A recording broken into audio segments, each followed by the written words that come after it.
반갑습니다. 예수는 빛교회입니다. 오늘은 잔치에 참여하는 자라는 제목으로 누가복음 14장 15절에서 24절까지의 말씀으로 함께 은혜 나누기 원합니다. 신약성경 누가복음 14장 15절에서 24절까지의 말씀입니다. 오늘 본문 말씀 함께 보겠습니다. 함께 먹는 사람 중에 하나가 이 말을 듣고 이르되 무릇 하나님의 나라에서 떡을 먹는 자는 복되도다 하니 이르시되 어떤 사람이 큰 잔치를 베풀고 많은 사람을 청하였더니 잔치할 시각에 그 청하였던 자들에게 종을 보내어 이르되 오소서 모든 것이 준비되었나이다 하매 다 일치하게 사양하여 한 사람은 이르되 나는 밭을 샀음에 아무래도 나가 보아야 하겠으니 청컨대 나를 양해하도록 하라 하고 또 한 사람은 이르되 나는 소 5겨리를 샀음에 시험하러 가니 청컨대 나를 양해하도록 하라 하고 또 한 사람은 이르되 나는 장가들었으니 그러므로 가지 못하겠노라 하는지라. 종이 돌아와 주인에게 그대로 고하니 이에 집 주인이 노하여 그 종에게 이르되 빨리 시내의 거리와 골목으로 나가서 가난한 자들과 몸 불편한 자들과 맹인들과 저는 자들을 데려오라 하니라. 종이 이르되 주인이여 명하신 대로 하였으되 아직도 자리가 있나이다. 주인이 종에게 이르되 길과 산 울타리 가로 나가서 사람을 강권하여 데려다가 내 집을 채우라. 내가 너희에게 말하노니 전에 청하였던 그 사람들은 하나도 내 잔치를 맛보지 못하리라 하였다 하시니라. 아멘. 어느 단체, 조직, 공동체든 그 지도자, 곧 리더가 누구인가, 정확하게 말하면 어떤 리더인가에 의해서 그 성격이 정해집니다. 그만큼 이 리더, 지도자는 중요한 사람이죠. 최근 우리나라에도 새로운 나라의 지도자를 뽑았습니다. 이 지도자를 세우는 일은 너무너무나 중요한 일입니다. 우리는 하나님 나라의 백성입니다. 그리고 우리의 리더는 그리스도 예수님, 바로 우리 구주 하나님이십니다. 하나님이 세우신 나라에는 그 나라에 합당한 리더가 또한 필요합니다. 하나님 나라에 합당한 지도자가 어떤 사람인가를 예수님의 가르침을 통해 오늘 누가복음의 저자인 누가가 설명하지요. 오늘 본문 14장 7절에서 14절에서 볼 수 있듯이 높은 자리에 앉는 사람이 아니라 낮은 자리에 앉는 리더가 더 하나님 보시기에 합당한 리더라는 것이지요. 이어서 오늘 본문에서 예수님을 따르는 자들이 가져야 할 태도를 설명하십니다. 하나님 나라에는 좋은 리더십 뿐만 아니라 좋은 팔로우십도 반드시 필요하기 때문입니다. 진정한 그리스도의 제자도를 찾기 위해 우리는 어떤 삶을 살아야 할까요? 오늘 본문을 통해 함께 깊은 교훈을 나눠보기 원합니다.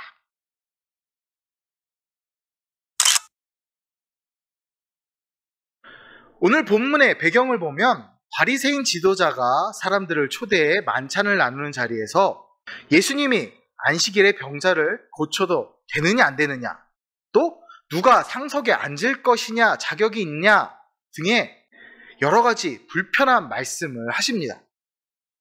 이런 말씀을 들으니 사람들이 불편하니 분위기를 환기시키려 어떤 사람이 나섭니다. 오늘 15절에서 어떤 그 사람이 하는 말은 이런 말입니다. 자, 우리 모두 하나님 나라에서 함께 식사할 복받은 사람들입니다 라는 뜻이지요. 결국 분위기를 환기시키려는 그의 말에 잔치의 비유로 예수님은 새로운 교훈을 주시지요. 오늘 본문 14장 1절에서 6절까지는 예수님께서 안식일에 병자를 고치신 일을 계기로 발생한 안식일 논쟁이 기록되어 있습니다. 우리가 읽는 복음서에는 안식일 논쟁이 모두 기록되어 있습니다. 마태, 마가, 누가, 요한 모든 복음서에는 이 안식일 논쟁이 빠지지 않고 기록되어 있습니다. 그런데 누가복음에만 보더라도 14장에서 이 안식일 논쟁 이전에 예수님께서는 6장에 2번, 13장에 1번 이렇게 3번에 걸친 안식일 논쟁을 벌인 적이 있으십니다. 즉 14장 안식일 논쟁은 벌써 4번째 발생하는 안식일 논쟁인 것이죠. 본문을 묵상하기 전에 안식일 논쟁에 대해 깊은 이해가 필요한데, 복음서 기자들이 안식일 논쟁을 부각시키는 것은 물론 당시 종교 지도자들과 예수님과의 마찰이 안식일 준수 문제에서 쟁점으로 발생하였기 때문이기도 하지만, 이 논쟁이 예수님의 사역의 성격을 선명하게 보여주기 때문입니다.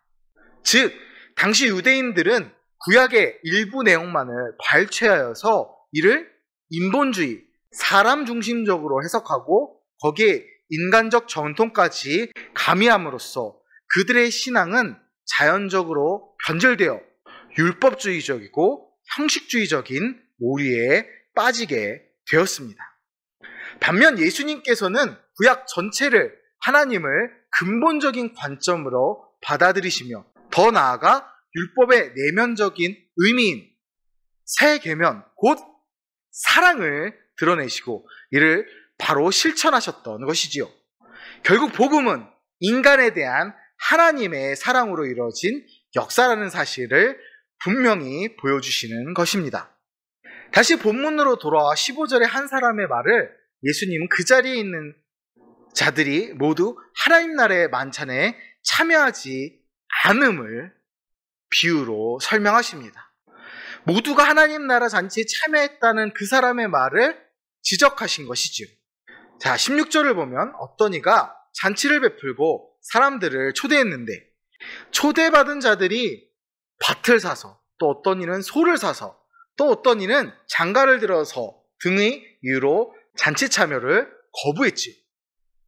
여기서 중요한 것은 잔치를 베푼 사람이 참여할 자와 참여하지 않을 자를 선택한 것이 아니라 초대받은 자들 중 자의로 참여를 거절한 자들이 생겼다는 사실입니다. 예수님이 이런 비유를 사용하신 이유는 아주 명백합니다.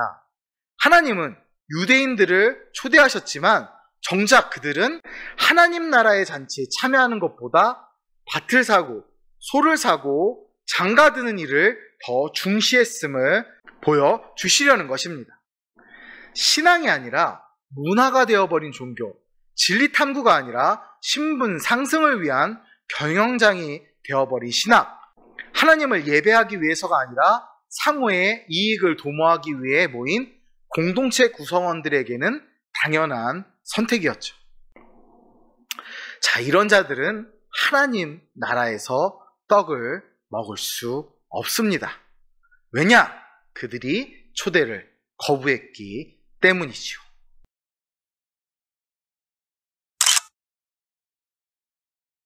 화가 난 주인은 종에게 일러 시내의 거리와 골목으로 나가서 가난한 자, 몸 불편한 자, 눈이 보이지 않는 자, 저는 자들을 데려와서 잔치 자리를 채우게 합니다.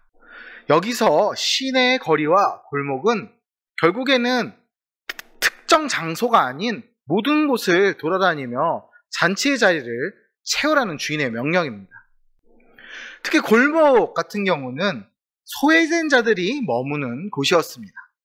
마태에서는 누가가 자세히 표현한 것과 다르게 만나는 모든 사람들로 표현합니다. 그만큼 주인의 잔치에 많은 사람을 채우라는 것이지요. 그리고 주인의 명령은 나가서 채우라는 것입니다. 이는 손님을 반드시 데려오라는 주인의 명령입니다.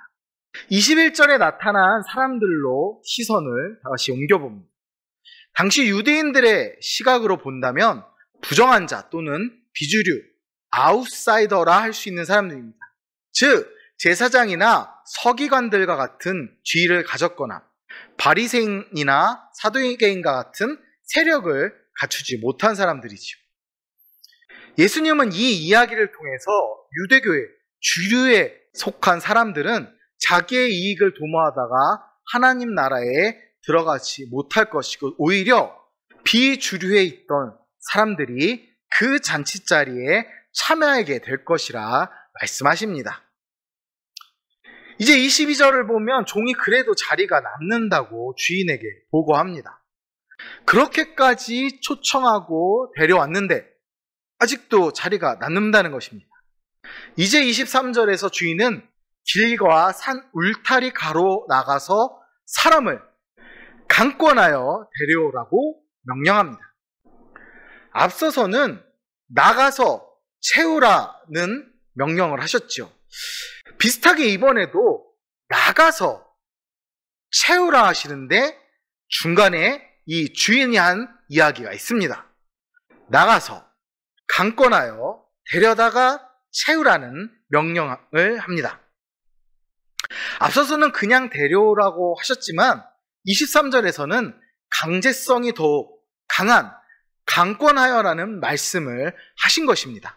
23절의 사람들은 어떤 사람들일까요? 이 사람들은 이방인들을 의미합니다. 주류 유대인들이 거부한 하나님 나라의 잔치가 비주류 즉 죄인과 하층민 취급당하던 유대인들과 유대인에게 더러운 자들로 취급받던 이방인들의 자리가 될 것이라는 말씀입니다. 사실 이는 예수님의 승천 이후 초대교회에서 일어난 현상들을 반영하고 있습니다. 제사장, 서기관, 사두개인, 바리새인 등 유대인을 대표하는 지도자들은 하나님 나라를 부정하고 예수님을 십자가에 못 박기까지 했습니다. 예수님의 살해자이죠.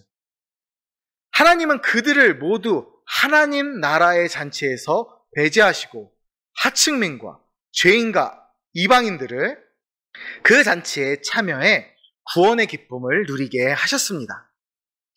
이렇게 구원의 은혜는 세상 모든 민족을 향하게 되었습니다.